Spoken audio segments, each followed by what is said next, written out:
We're halfway through our trip from Sydney to Melbourne, the dirty way with Aussie Bike or Hike, when that unmistakable noise and feeling of a bearing coming to pieces was threatening the end of my trip.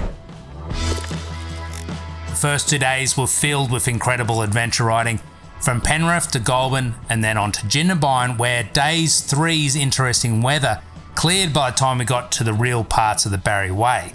But even before my bearings started to complain, we encountered an unexpected issue. Good, right to go through? Or? We've got the road open down here, putting a culvert in. He said I just spoke to the fella on the bike, he went down and had a look, and he reckons a few of the bikes won't be able to get round it. Yeah, okay.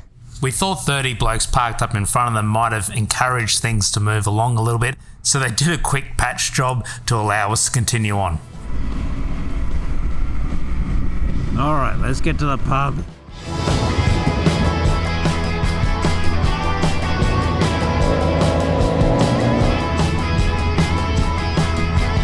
Misery Trail. Wow, okay. That one sets the tone. Now onto that bearing. Once we got back to the sealed road, I had a pretty good idea of what the problem was, so we flagged down the sweeps and we quickly got the bike onto the back of the trailer. The lunch break at Omeo was just around the corner, so on the way I looked up the bearing part numbers and it turns out the BMW is running a pretty common bearing. Don't have your lunch before it gets cold. What is it? No, he's got a job to do, don't interrupt him. And the support vehicle had one, so Pardo jumped to the rescue and turned a job that would have taken me all afternoon into being ready to rock and roll before the pace car left the pits. Pardo knew what it meant for me to experience the next part of this ride, so he went all out. Thank you, mate. If you can't remember when you last replaced your bearings, my advice is to do it now. It's a cheap part and a good approach is get into the habit of doing it every second tyre change.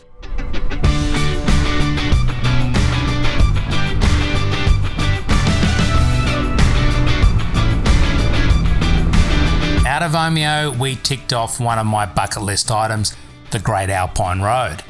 I've been fortunate enough to be able to ski at Perisher since I was young, which is why Jindabyne and the Snowies hold a special place for me. But this was my first time at any of the Victorian ski fields. Doing some work for next season? Mount Hotham gets cold. This area is the only place in Australia where the temperature has never exceeded 30 degrees. I'm not sure why, but I've always found ski resorts in summer fascinating. I'd never been to a Perisher Valley without snow until recently, and there aren't many places in the world that completely transform themselves through the year. Before skis and chairlifts, these ridges were used for summer grazing. Stockmen drove cattle and sheep up here to feed in summer, following routes that would later become the roads and tracks that we now enjoy. Then came the 1950s. The Snowy Hydro provided access roads and infrastructure, and suddenly places like this could exist more than just survival country. I know you'd appreciate it. I was like, I've got to get on a bike. Mate, it honestly has made my day to be able to do this. Made my year. Love it. Thank you so much. You'd be miserable if you're sitting in the car. Oh, mate. No, I really appreciate it. Thank you. I know what needs to be done. We stopped to get some memorable photos for the riders, but after a wet start, blocked roads and breakdowns, standing up here felt like we were experiencing a key chapter of the same story that we've been riding through all day long.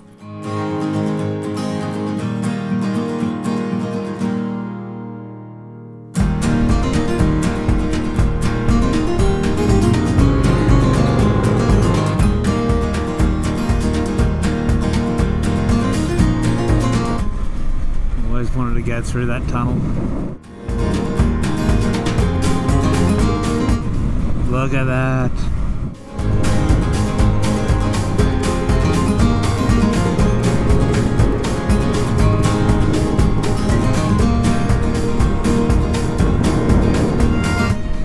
I need to stop at this lookout and just have a little moment. Where are we, Toto? We're not in Kansas anymore.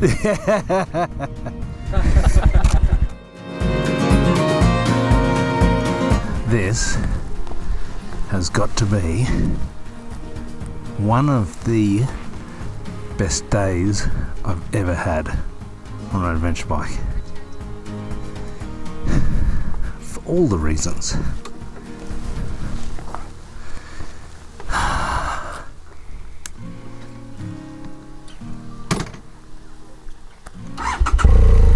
From the top of Mount Hotham, the road doesn't just take you to Bright, it glides you down like a pelican landing on a rock for the night. This is one of the greatest rides I've ever done. Today was one of the greatest days I've ever had on the bike, and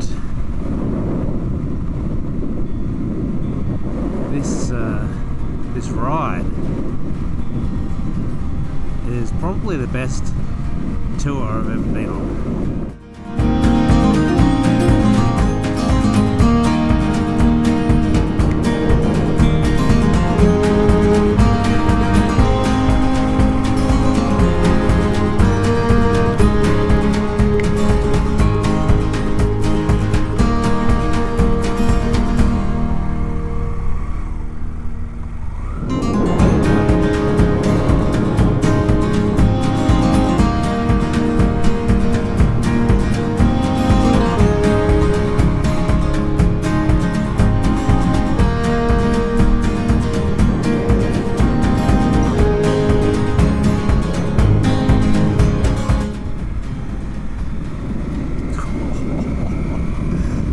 What a road! What a road! Like, I knew it was good, but seriously, if you haven't done this road, then of course you need to book a tour. After days of rain, fog and fixing things on the side of the road, this was pure relief. No effort, no drama, just gravity doing the work, swaying from side to side, corner to corner. Bright began as a gold mining town in the 1850s before reinventing itself as a base for the Victorian high country. Like Hotham, it's survived by adapting, mining, farming and then tourism. Nestled between the mountains, it gives ski village vibes, but it's actually just as popular in summer when you'll struggle to find a space on the grass. While it feels a lot cosier, it's actually a similar size population to Jindabyne. And as it turned out, we were not the only ones in town that night.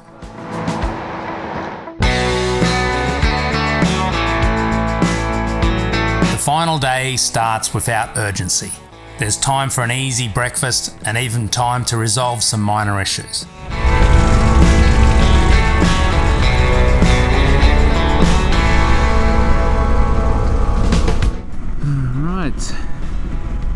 Heading out of Bright.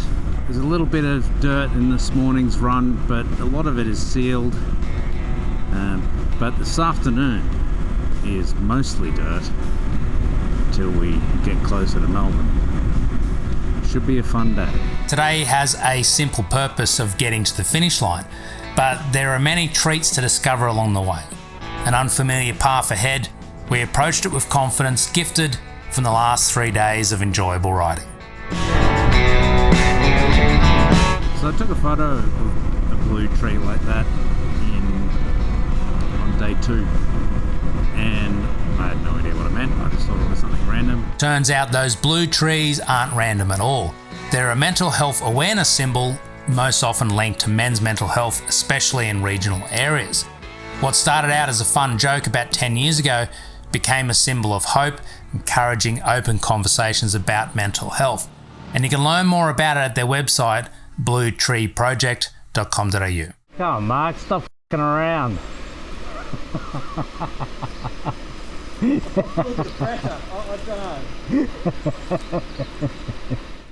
After getting some more photos, Mark and I are at the back of the pack as we make our way towards coffee. Then a leisurely ride to Mansfield for lunch and fuel before heading south back into the dirt. This is cool.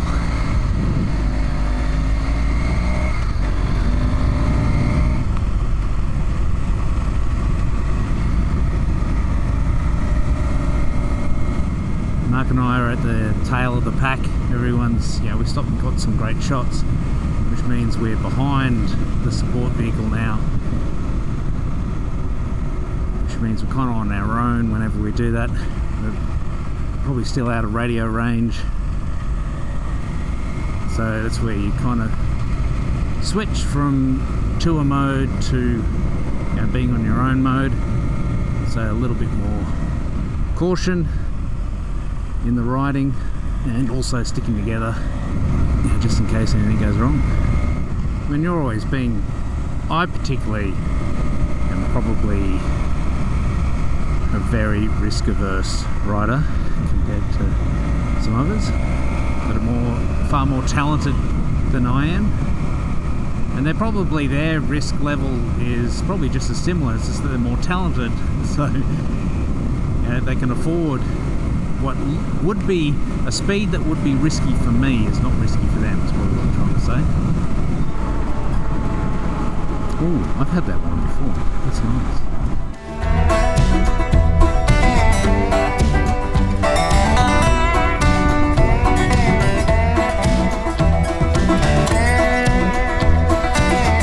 That's a powerful view.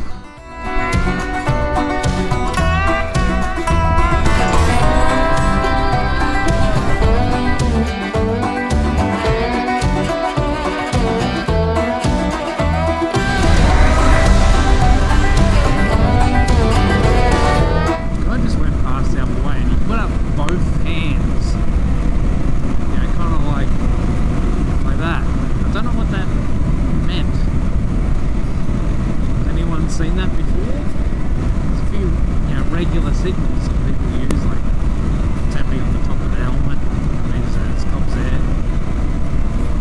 But I haven't seen that one. The curvy sealed road was very suitable for digesting lunch before it turned into the dirt, and the river landscape offered some nice photo opportunities.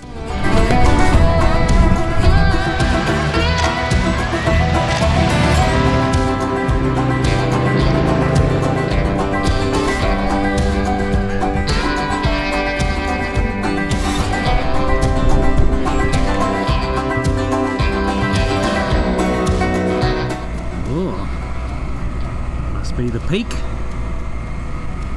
It's all downhill from here.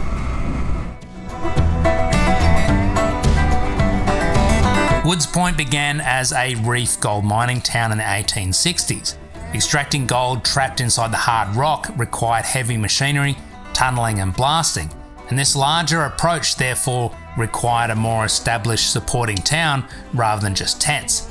So when the rush faded, it was established enough that it didn't disappear, it just stayed small. The isolation stopped it from growing, but it also stopped it from changing. So here it is, locked in time, and a perfect spot to get a shot on a black and white 35mm film.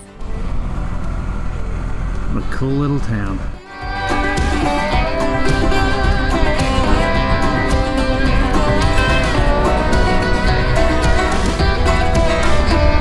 Heavy machinery from the hard rock gold mining was found at our post-lunch regrouping stop before the final 100 kilometres of the trip.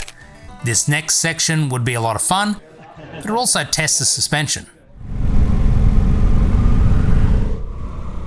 Alright, final stint. Let's take it home.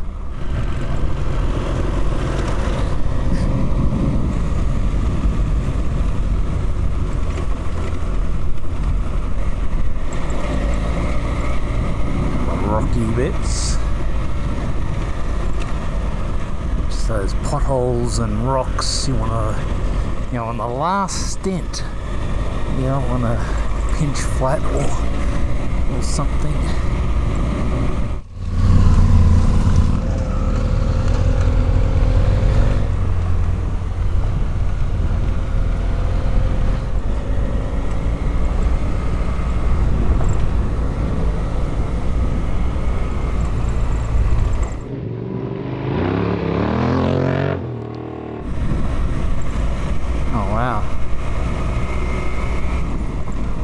Not sure exactly where we are, but I know we're on the southern side of the Victorian High Country as we basically descend down towards the finish line.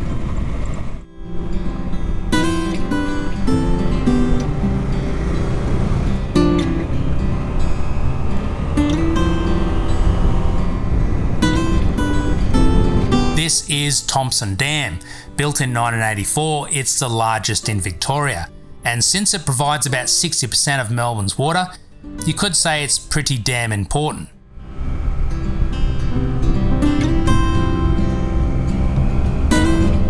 Definitely heading back into civilization now. It's very similar to Sydney and the Gold Coast, that ending where back to normality out in the wilderness. Yeah.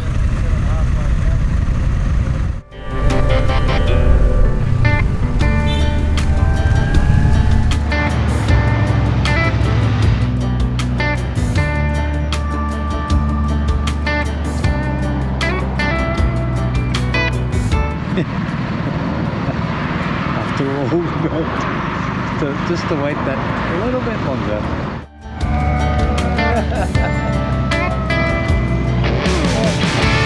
The next morning I'll be heading back to the Snowy River, and more on that in the next videos, but for now, the end of the ride is not the end of the journey. The last night we all enjoyed a feast and chatted. So, how did everyone feel about the ride? Fantastic. What was your favourite bit? The whole event has been epic. Yeah. And the group of guys have been fantastic. First tour I've ever done. I usually ride alone. Yeah. I usually just ride alone. Yeah.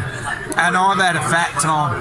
Awesome. Absolute fat time. That's awesome. I'll do it again in a heartbeat. And we were just commenting just now about the mental health aspects of men's health and just being in this environment, just talking. It's the best sort of favourite way to talk. And everyone here is real, they're down to earth, like-minded, and just great event. So can't wait for the next one. I've never seen so many happy people all together at one time. Yeah. Everyone's got a grin on their face. Everyone's had a great time. Alex organises a good ride. Yeah. The trails are as difficult as you want to make them.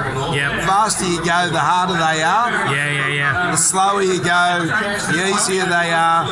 The entire team's really happy to give you advice, take you aside, give you some hints, give you some tips. Yeah. Well organised. We had 4 days of highlights. 4 days away. We had 4 days of highlights. We had adrenaline rush every day. Excellent. We had some of the best races in Australia. Yeah. And we Any were. particular one was your favourite?